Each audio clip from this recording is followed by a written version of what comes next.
Live with Conscious Mind Tripping. My name's Audrey Newmont, and here I am, winging it tonight. I don't have any notes, and I don't have a guest, but I have things to say. And you know, these nights, they can be kind of festive. So I can see you in your comments. Let me just make sure I'm set up here with my comments with you guys. So I can see you on here and I can look at the comments. So when you're here and joining me, if you're live, if you have questions, I may have an answer or two. So if you want to comment, go ahead and I'm able to see it. Yes. So as usual, we start out with some announcements, and I don't know exactly what Nick posted today, but he said it's St. Nick Day today, which means something he's feeling festive like Santa Claus. So I think he's giving a big discount on our beautiful crystals. So you might want to zip over to Nick Newmont on Facebook and see what he's got going over there. I think it's probably something fabulous. And as far as announcements with things that are going on, we have our usual Tuesday night coming up with Jason Powers, and I think he's taken things to the next level. So I've been referring some of my male clients to him because whatever he's doing in that group, it's like these guys are getting it, and I think that it is making a big difference in their lives. So Tuesday night, 7 o'clock at Newmont Center, you can go over there, and you can also call him. You look up Jason Powers on Facebook or thepowersoflove.com, and he and his wife are doing some amazing things, Heather as well. So that's going on. My tomorrow night group for the life support is not going to be happening, and next week it's not going to be happening as well because I'm going on another solitude trip. And this one is a working trip to actually do the final editing. I thought I was done with the editing on my book, and then they said that my photos needed some editing. Just when you think you're done, seriously. So that's going to be done by the end of the year for sure, and I'm going to be having it out sometime next year as soon as they put all this stuff together. So that's happening. And we just had our open house this past Saturday, and I gotta say, I had a really good time. And we had a table going where people were able to do artwork. And if you look at the reel that we had going, these women did some amazing pieces. I say women because no men jumped in to do the artwork, but I mean, it was lovely. And we had a raffle. Everybody won a prize this time. So you might want to show up next year when we say we have an open house. We make it a lot of fun. And there's something else I wanted to add. Oh, on that. So not this coming Saturday, but the next Saturday from 9 to 1, I'm going to be doing another open house again where we're doing that artwork. So imagine you get a 10 by 10 canvas, and then I have all these crystals already on the table. So the 10 by 10 canvas, it's $40. You use all the crystals that are on the table that you want, and you make your beautiful artwork. If you want to add other crystals to it, you're getting a 20% off of our fabulous prices. And we have a good time when we're doing that. You know, there's something about people crafting together, doing artwork together, that's really special. So we had a really, really good time with it, and I highly recommend coming. So that'll be on the 16th from 9 to 1. I think that's all the announcements I have. The other thing that I'm going to be doing on my solitude trip, we have a whole bunch of things that are going to be coming up in January. So we've got different classes with Nick, myself, he and I together. I believe Selena's going to be doing some things. We've got Sheena Metal, who just told me today that she's going to be in the house. So we've got some neat things coming up in January, February, actually throughout the year. We're expanding, and I think we're talking about possibly expanding again. We had thought about it before, but now I think we're owning a new approach with it. So I think that's it for the announcements. So let's get into this stuff. I have various things that I want to talk about with you all today. And sometimes I bring up things that are common that I'm working with my clients. And there is a common thing that seems to be quite the thing for the holiday. And I'm wondering if it's something that you or somebody that you love has a challenge with. And it would be the extra drinking over the holidays. It seems to be that moment where it's like people just kind of have that excess. So one thing that we've been doing at our center is we have been people that don't want to go into a rehab. We have a whole team of people that are working with the client. So we have a client that comes in, and we have a psychologist, a doctor of psychology on hand. We have Nick doing his part. He does a lot more of the hypnosis. And we have myself, I'll do the tools with them. And then we also have Dr. McGuire. He does the acupuncture and the functional medicine, getting the body detoxed and lined up. And then we have Selena, who does her part with the aromatherapy, the Reiki healing, and it's a great combination. So I want to talk a little bit about what I have been doing, and especially with people who do have these challenges with over partaking on the holidays. And to be clear, I'm talking about drinking, but people have a tendency to overdo it with food. They have a tendency to overdo it with maybe recreational other drugs like pot. And I think it's important to, in the moment now, as you're going into the holidays, having a bit of a plan on what it is that you want to do. So I want to back this conversation up a little bit. I mean, many of you know that I've worked with addiction for years. I worked in a few different rehabs in Malibu. I kind of started out at a rehab, Seasons in Malibu. I've worked at Milestone, Soba, and it's very interesting to work with people who come in for substance abuse, for addiction. And one of the commonalities across the board is that people, when they're feeling, because you got to remember, everything comes back to the feelings. When they're feeling guilt, shame, remorse, blame, those kind of feelings, those are like an anchor to the past, and they are the things that will keep the addiction alive. So when you're looking at being at the choice point, like when I'm working with my clients, one of the things that we do is we really be in the moment. And there's a part of it where we look at the history with no judgment. You're looking at the history to gain an understanding. You're looking at it with compassion. You're looking at it to see, like, how did this even happen? Like for many, many people, their whole thing with the car analogy, you're the kid in the back seat and you're watching the parents. Many, many clients over the years are, there we go. I was realizing I didn't have my comments up.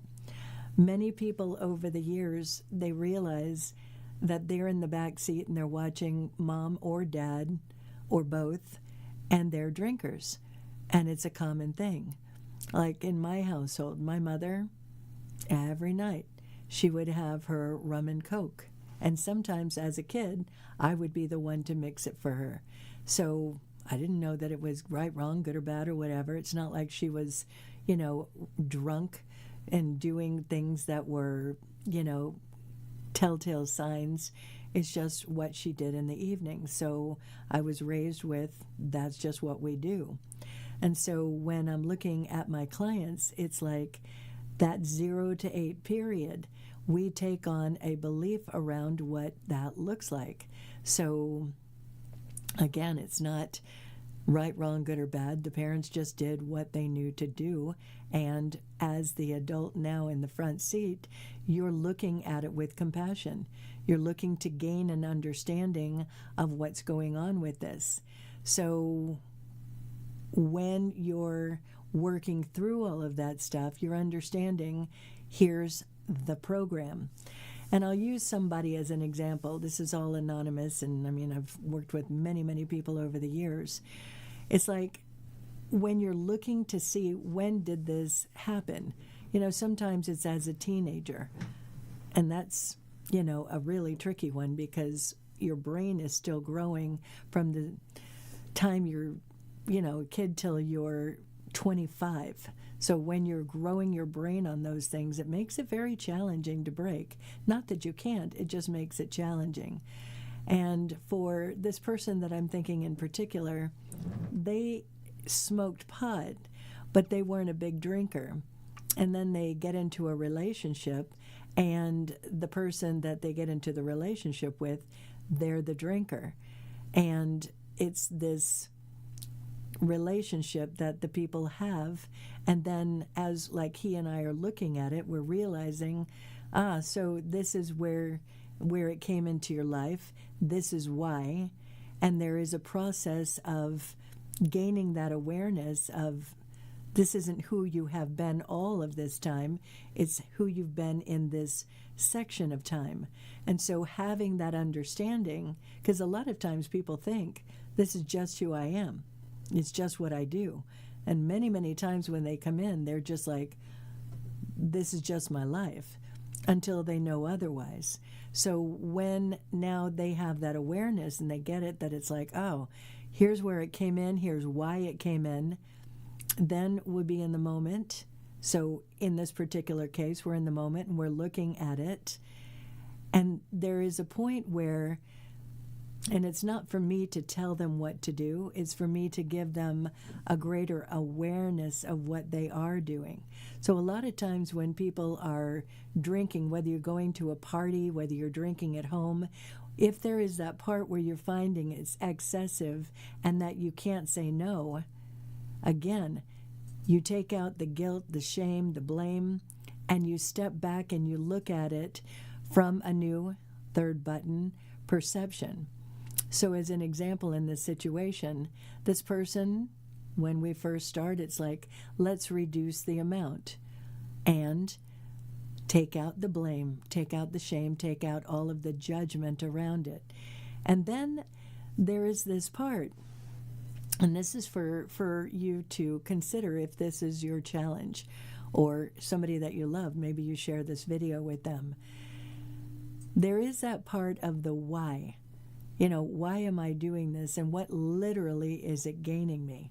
And to be clear, I used to have a big problem with this, so I know these things. So when I'm working with my clients, it's like finding those answers with them, helping them to look at the critical thinking of, why do you do this? What does it gain you? And then if you're going to continue drinking, making it more of a conscious, this is what I'm doing. So as an example, for this person that I'm thinking of, it's like as they're drinking, I'm telling them, look, you're going to have another drink. We both know it. But as you're drinking, rather than just being unconscious about it, and it's something that you are doing for the reasons that you do, because everybody has their reasons, step back. No judgment, compassion, you get it? I've got a program rolling here. What's the program?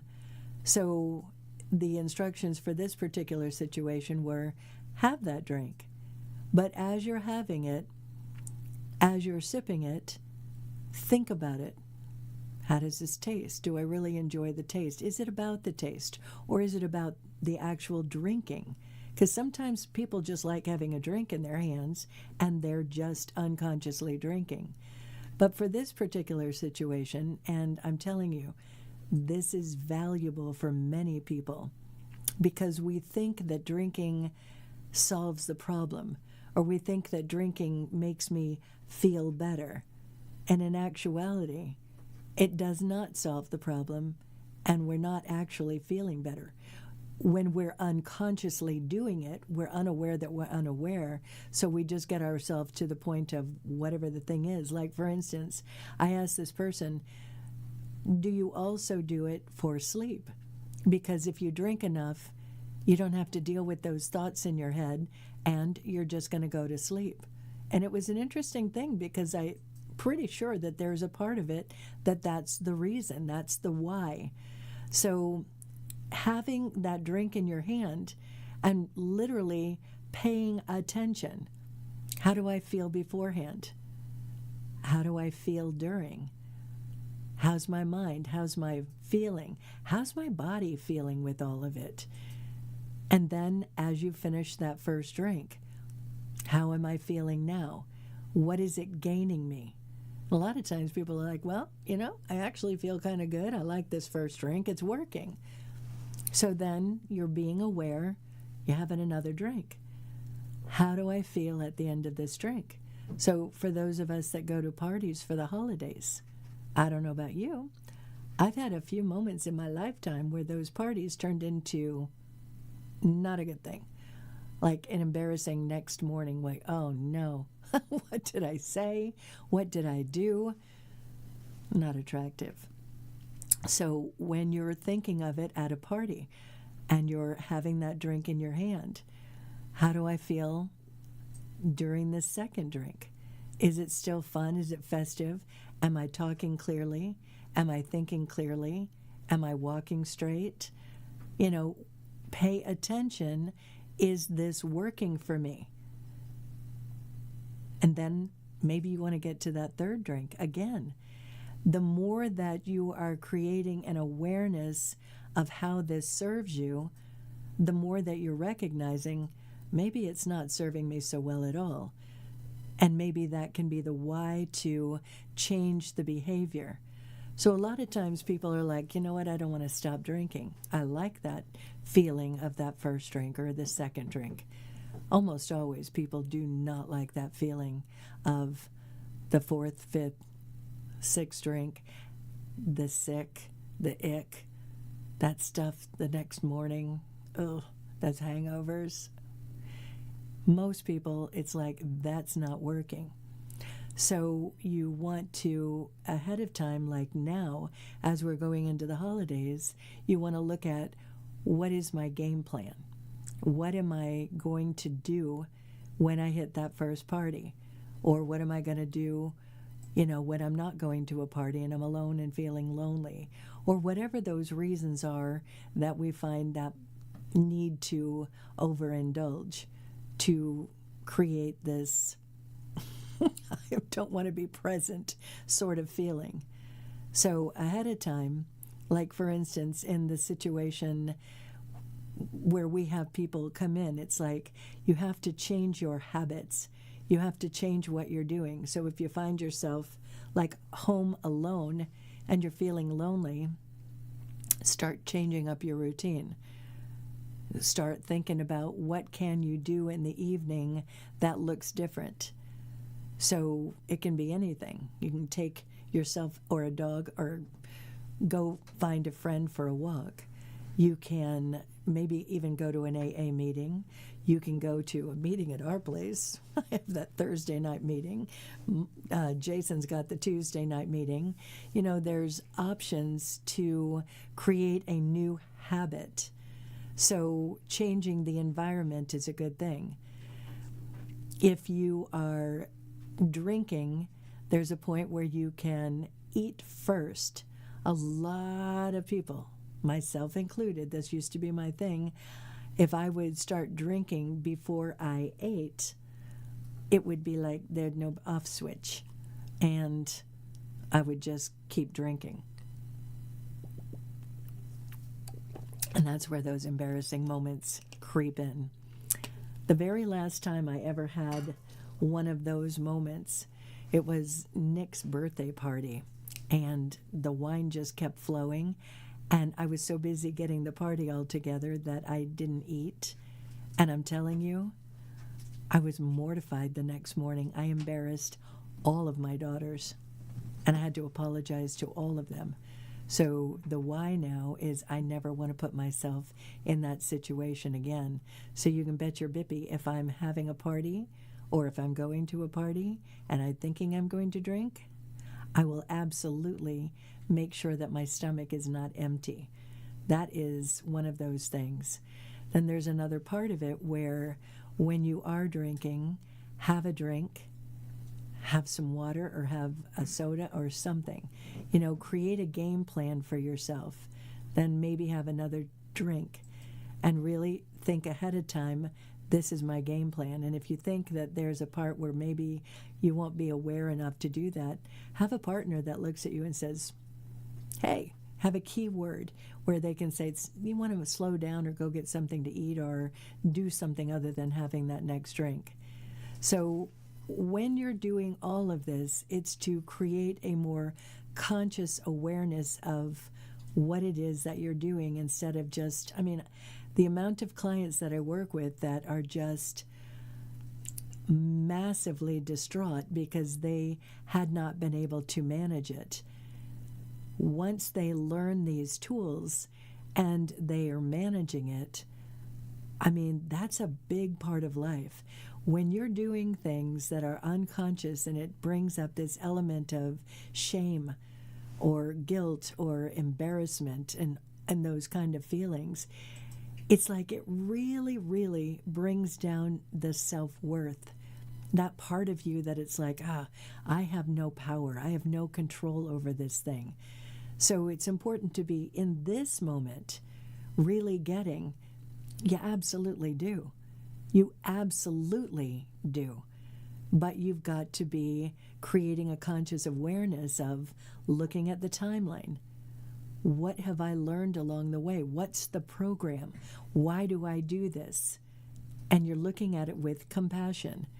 Then you're also doing all those other things that I just mentioned. So a good thing to do is to sit down with pen and paper. This is the fear side, the false evidence appearing real. What are the feelings? Why do I drink? Sometimes people drink because they go to a party and they're feeling anxious. It's like, all these people. That's a big one for a lot of people. There's another one, it's like, when I drink, I just uninhibited. I'm the life of the party, and I have a good time until they don't. So there's that point of knowing here's where the good time can continue before it goes into bad time. So I get 2 drinks, or I get 2.5 drinks, maybe 3, but I'm eating first, and I'm doing these things, and I'm spacing those drinks out over a period of time. It just came up in my mind. My husband and daughter went to the football game this past week, and they had this person directly behind them that was so drunk, they literally got taken out on a gurney at one point. The guy threw up somewhere on the stairs, and for whatever reason, they let this person back in.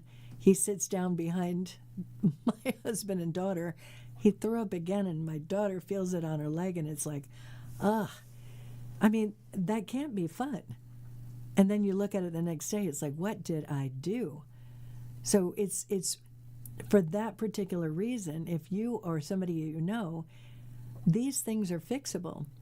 The amount of times that I have had people in addiction, the centers or with our practice, that come in and they think, oh man, this is just who I am. It's not who you are, and it's definitely changeable. And I tell you what, I'm a testimony to this. It feels so much better on the other side of it. And again, you have to figure out for yourself. Everybody's individual on what you want to do and exactly how you want to do it. Some people decide, you know what, I'm cold turkey, I'm done. I can't ever touch the stuff again. Or, you know what, I know my limits. I know when to stop, and I can have that glass of wine or whatever the thing is, and one's enough, or 2. So at this point, before we really go into a lot of the holiday season, figure out for yourself where you want to be with all this and own your power to go through it consciously. I think that's all I wanted to say about that. And I'm not seeing any comments here. Ed, are you seeing any comments? No, I'm not. But I see my Becca Hennessy in here. I loves my Becca. So the second thing I want to talk about tonight. I have a good friend of mine that called me up a few days ago, or a couple days ago actually, and invited me to go to this event last night. And I didn't have anything on the schedule, and because I love this person so much, I said, oh, you know what, I'm available, and I'd love to see you. I'll go. And they didn't really exactly tell me what it was. So I go, and it's this massive amount of people at this person's amazingly fabulous house. The backyard had this beautiful tree. It was like a redwood tree of some sort with a tree house in it. It was like amazing. And a pool and a whole bar in the back. And it was like a fabulous big backyard. And they had all these seats lined up and all these people. And the event was, they had 3 people that were speaking who had been in the October 7th massacre at the Gaza border.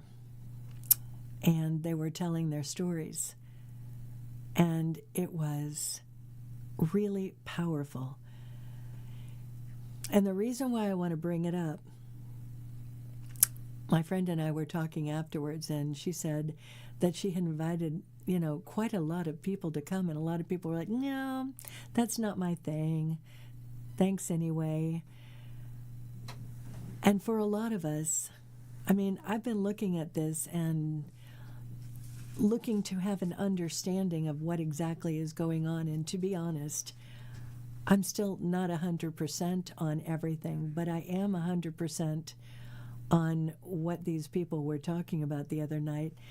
And I'm 100% on why it's important for us to talk about these things. So they bring these young adults from where they lived to here to share their story. And one of the reasons why they share their story is because they want to have us have an awareness of what they went through. Now, these are kids like my daughter's age. And hearing their stories and knowing and looking at their faces and having this human representation of just 3 people amongst all those hundreds of people that were massacred and them telling their stories, it was really, really powerful. And I think we end up, and I don't know about what area you live in, but the area that I live in, it's a little bit like a bubble. They literally call it the bubble. Like when my kids were growing up, they would be like, yeah, we live in this bubble. And there's this really silly little video that's going out of Westlake moms. And this girl is just like the epitome of, these things and that things, and none of it is really, what's the word I'm looking for? None of it is really that important. But when you're looking at these stories, many people that I know, it's like, I don't know that we know that. I didn't know exactly these stories. And I look at a lot of news. I saw some of the video on this. I've looked at these things and my heart just was really touched. But it wasn't the same as having these 3 adults telling their story. There was a part of it where, as they're telling their stories, they were giving major details that I'm going to give in just a minute. But there was another part of it for me as who I am. I'm listening to them and I'm looking at their body language and I'm watching their eyes because I was sitting pretty close. And there's a part of it when we go through trauma like that where we kind of dissociate. It's a lot of trauma. So, you can be there and you can be there talking, but I'm looking at their faces and there's a part of it where they're kind of flat.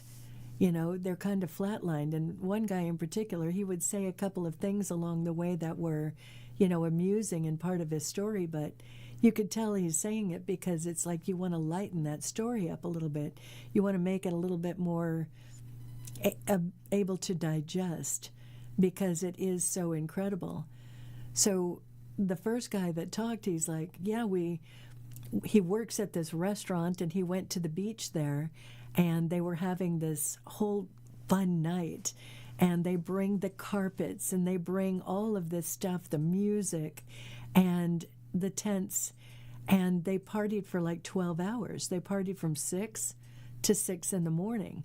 And they're just, being kids. And they're just, like any of us. I mean, I remember when I was in my 20s, we would play. We would have fun. And that's what these kids were doing. And he goes to bed at 6, goes to sleep in the tent. And I'm thinking he was probably still a little cheerful because they were drinking, he said. And he wakes up to the sound of these rockets. And they're like, and he's also saying, I know about these rockets because where I live, we would have alarms going off and we'd have to go to the safe house. And just that part alone, it's like, we don't think about that where we are. We don't think about where we live, that we're in such a blessed situation. We don't live in this constant fight or flight sort of thing. So he says he wakes up and it's like, And then they start realizing, oh my God, there's rockets literally going off. So he runs out of there and he was able to go to the space on the beach where he was able to get in between, I think, 2 boats. And he's in there and it's like rockets going all over him, all over the place. And, he's in his mind thinking, oh my God, we're going to die. And so he was able to not get hit. And as he's there, he sees these boats coming in and he's like, oh, great. They're coming to save us. And as he's looking at these boats, it's like, oh, wait a minute, they're shooting. So now he's got to, and I mean, this is a kid. So he's got to run from the beach. And he says he's running and they're shooting. And he said it was like looking at the movies where you can see the bullet hitting and the sand is flying up and they're just like thinking they're going to die, him and his friend. And they're just kept running. And I'm telling you, he just continues to tell the story of how he continues to just keep moving, just keep going east. And they get to a military base. So he's at the military base and he's pounding on the door and they're not letting him in. He even said, you know what?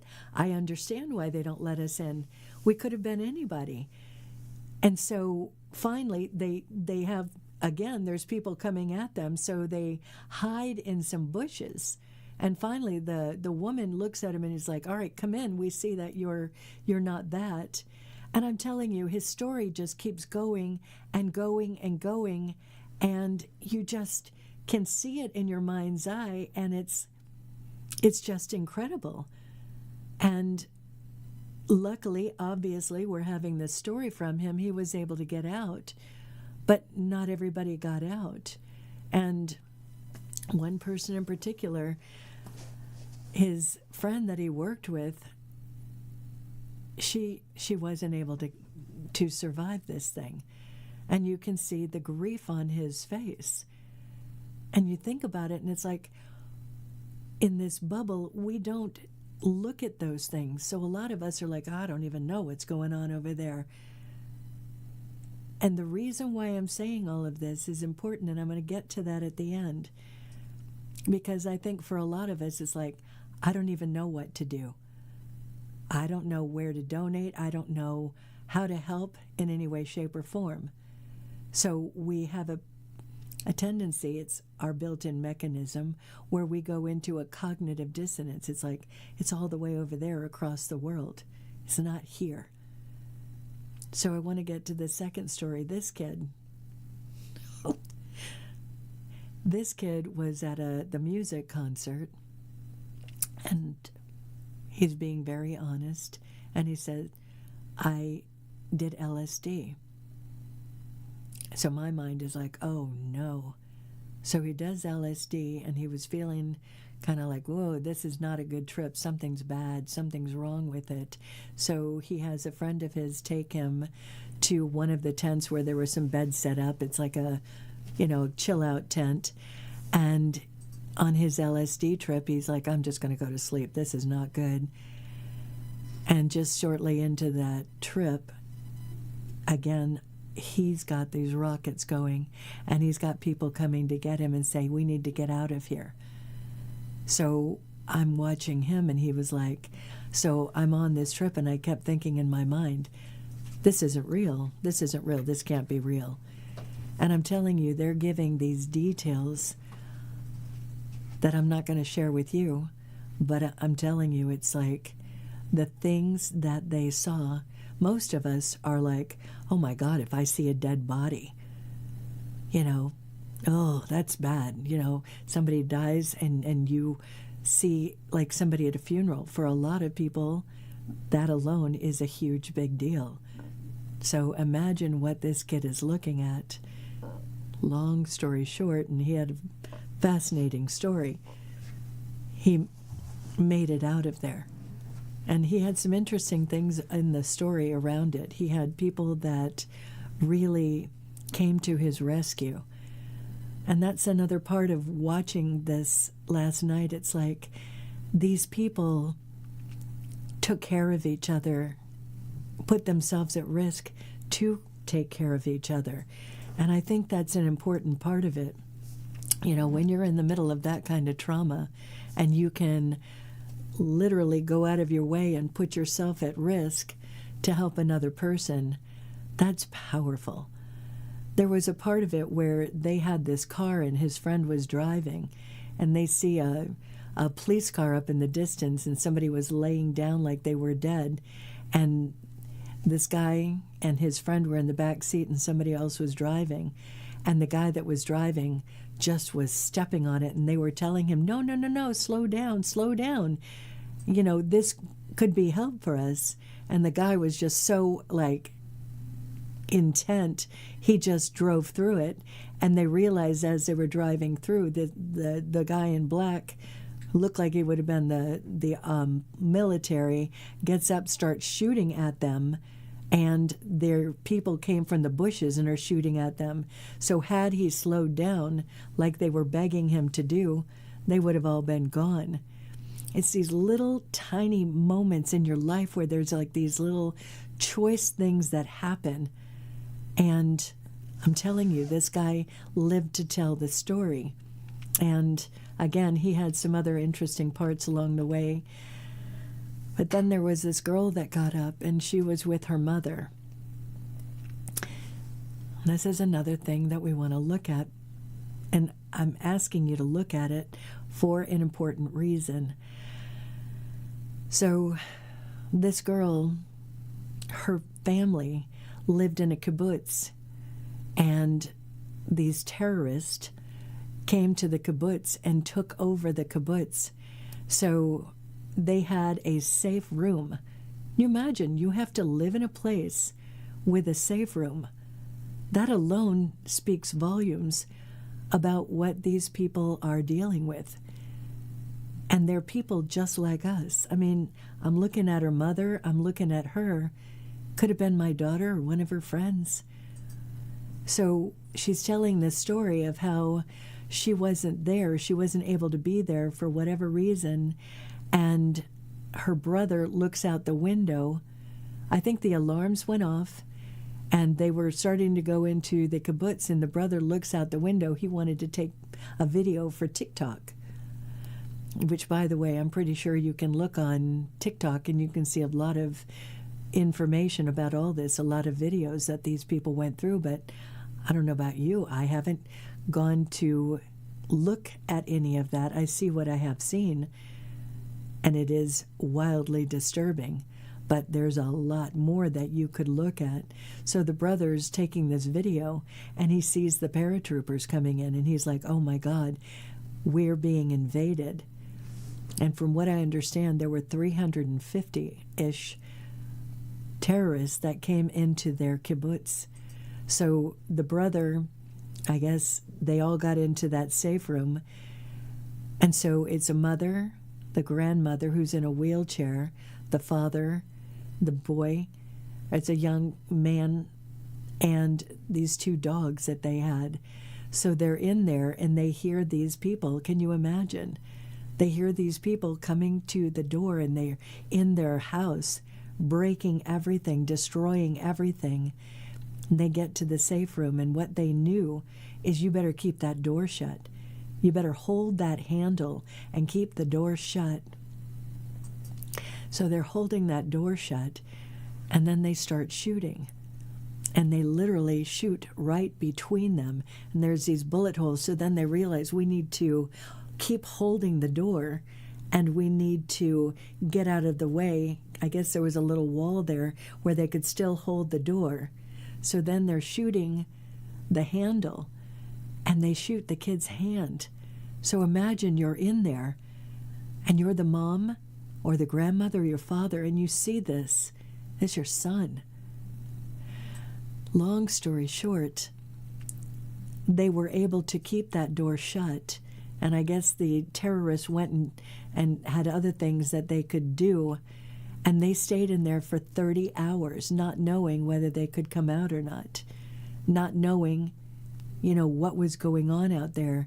And the daughter knew this stuff was going on. She knew that they were in that safe room. And for their daughter, can you imagine? This is the girl that's talking. She thought she just lost her family. How do you deal with that? How do you deal with that? So the reason why I'm saying all of this is because it's important for us in our part of the world to have an awareness that these are going on. So it's not about this one against that one. There's all these people who have nothing to do with that, who are just wanting to go to a concert, who are just wanting to be a kid that works in a restaurant, who's going to school. There's just these people like us that are in the middle of all of that they literally have no control over. And when you have this thing about war, it's supposed to be where war looks different. It doesn't look like these things that people are doing, where it's more of a terrorist thing. I mean, my father was in war, and he told me all kinds of stories. But my father never went into a town and hurt the villagers. On the contrary, I have pictures of my father with the villagers, smiling with them, with the kids. So why is this important for us? When we just turn our heads and we don't acknowledge it, we don't see the story, we don't understand the people involved. So whether or not you want to get political, that's another thing. But when you understand that these people, we're all connected in this world. We're all connected in this infinite intelligence. And so why is it important? Because if it can happen there, two things. One, we can make a difference. And two,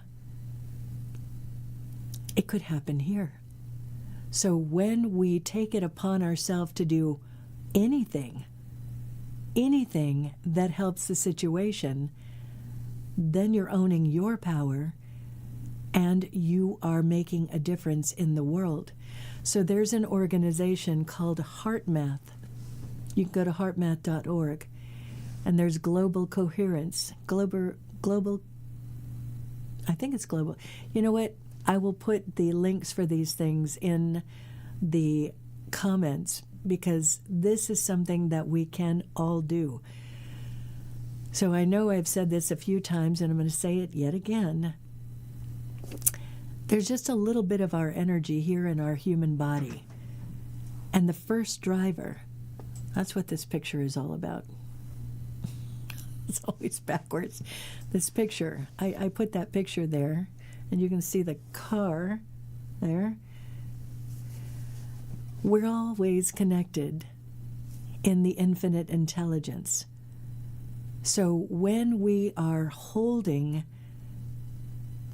them in prayer, when we are focused and owning that peace that is happening, and we put our feelings, our intention, those thoughts, and send that wave of peace, knowing that peace is happening.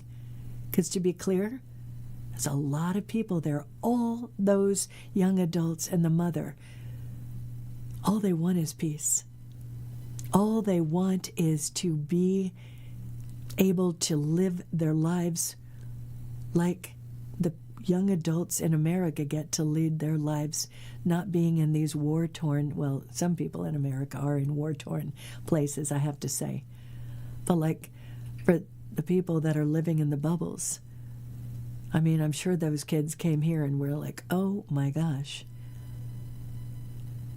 In fact, one of them actually is now living here. He's able to. So when we are able to hold all of that in the highest and know that peace is happening, and we're literally focusing our attention and those massive, incredible feelings that we have, sharing that light that we are, you have to remember there is no space and time. So as we're feeling that peace, they're able to own it. There's a lot of studies that are done about this. You can go to Lynn McTaggart. She's got a lot of intention material where that's what they do. And you can go to, like I said, Global Coherence, I think is what it is, or heartmath.org. They have rooms where they pray for exactly this. So if you don't want to do it on your own, you can go and join a prayer group there. But the power of prayer is something that we can all do. And there's another reason why you want to do it. When we hold it in the highest, there's a part of it we don't want to look at it because it's scary. You know, we don't want to look at it because it brings up those feelings for us that are uncomfortable. So when you are holding anyone and everyone in your prayers, it's good for you. You can't be in peace and anxiety at the same time. And you're being of service in the world. So, on a level, you're actually benefiting yourself as well. So, I say all of this tonight because we're going into the holiday season. And there's a big part of it for all the religions, all the celebrations that people do in this season, where it's about giving and getting. But this is about the giving. So the invitation is to give some of your time and some of your energy to holding all of this in the highest. I'm not saying that you need to go in and look at all that news. I'm not saying you need to go in and watch those videos. But just the little description that I've given you, that these young adults in their brave selves shared with us last night, you know, I think that's something that we can give. So the invitation is to join me in this prayer and to hold them in the highest. And as you're praying, open your heart. Open your heart and let it expand as I'm sharing this word, and send that wave of love, that wave of peace, that wave of light to that part of the world. And we can share it other parts as well. Because let's just say, we have places in our own country that are struggling. Many people are struggling. So as much as you hold in the highest this whole situation that I've been talking about, if you have somebody in your life that's struggling, hold them in the highest. If you're struggling, put your name on here on the comments and we'll hold you in the highest. This is a grand opportunity to really go into the holiday season for all the right reasons. And before I do that, do I have any questions? Oh, there's Lisa Allen and Deb and Peggy Jo. I'm looking at the comments and all you guys in here. Thank you so much for joining me. It's always nice to know who I'm actually talking to live. So I know that I said last week that I was going to be a little lighter this week, but I went to that event last night, and I just think it's super important to acknowledge it on a grander level. I mean, these kids went through such a moment, and they were being so brave. You could tell a couple of them were, they were literally like, there's a lot of people here. And I don't think that they were used to talking to such a great group of people, but the reason that they were saying it was greater than their, fear of public speaking, kind of like what I'm doing. So let's take this into prayer. So always when I'm taken into prayer, if you see I take a big breath, that's that grounding and centering myself and stepping out of the way. Audrey is like back here when I pray, and I allow for that higher part of me to lead the prayer. Because, to be honest, Audrey's somewhat shy about praying in particular. So I've been learning to take that deep breath, and we're grounding and centering ourselves in this moment. And then in this moment, we're also acknowledging that we are all connected in this divine intelligence, divine matrix. You can call it God, whatever you want to call it. It's this energy that literally flows in and as and through all of us. So this energy is everywhere present. So it's present where I am right now. And the same energy is across the world. So there is no space and time. We're all connected in this intelligent, infinite source, whatever you want to call it. A lot of times I just don't have a name for it, but it feels good. So as I'm saying this prayer, I'm allowing that feeling, that energy to flow through me.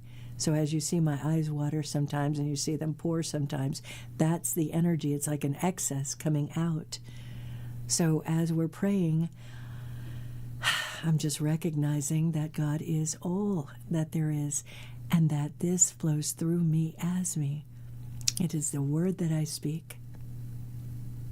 And as I own that power flowing through me as me, and I own my word, I know that this word is heard.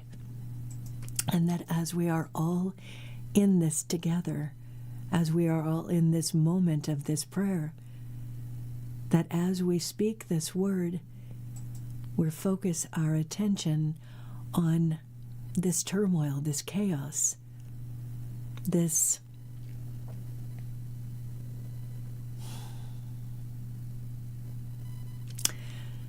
unfathomable.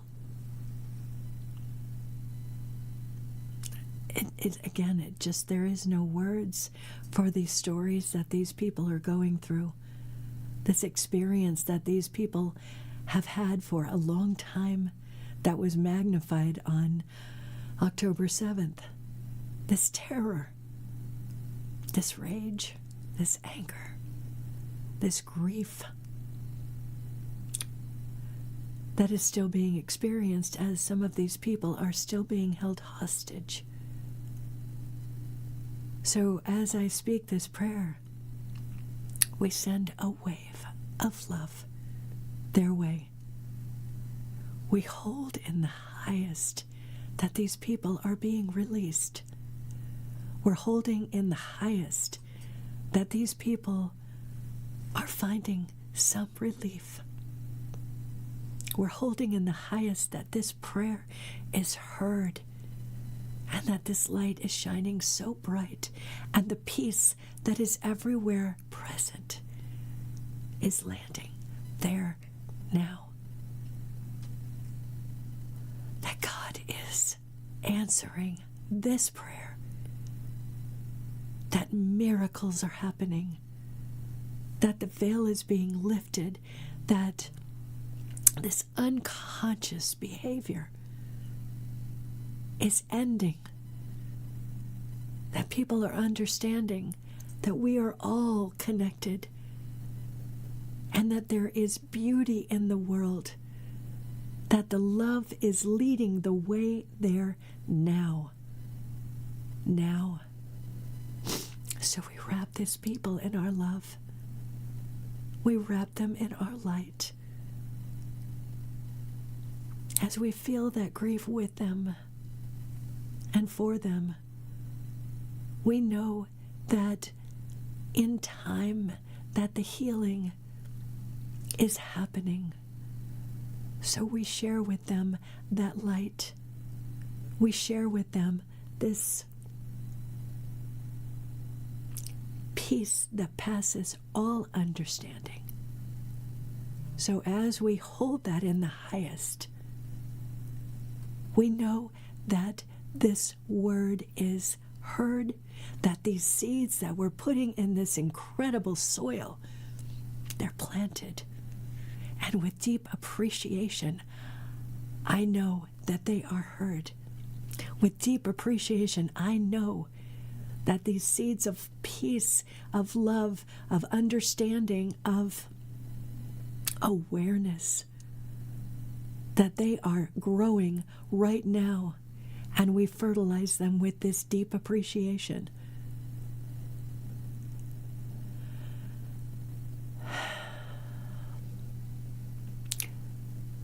We're also spreading that love in all these other areas where people are just suffering. We bring that light to all the corners of this earth, knowing that this is a moment in time where things are changing, where people understand there is no value to these wars. There's value for very few and no value for the masses. So as we are the masses, we recognize our power to hold in the highest the truth of this moment, that this idea of war is done, that peace and love and light lead the way. The masses, they live in that simple life of joy, of love. They just want to be leading their lives.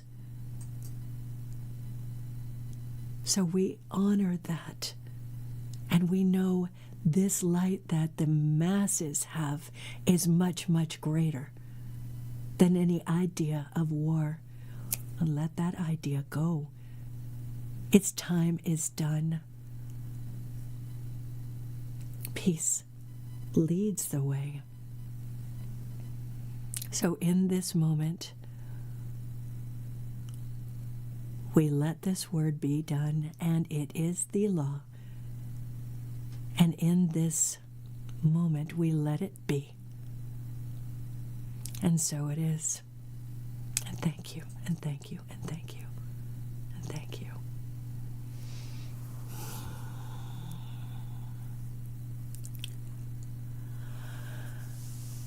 So, let that shine. Focus that out there. Make that the gift for this holiday season. It's a powerful gift that you get to give, that we get to give. And I just ran a minute over with that prayer. So I will maybe be here next week on my solitude trip that I'm leaving on Monday. I might take you on a little trip on my campfire, and I may not. I'll have to see where I'm at, but I'll be back here the next Wednesday. So love each other, lift each other up, do all the stuff I said at the beginning of this, and know that I love you very much. Have a good week.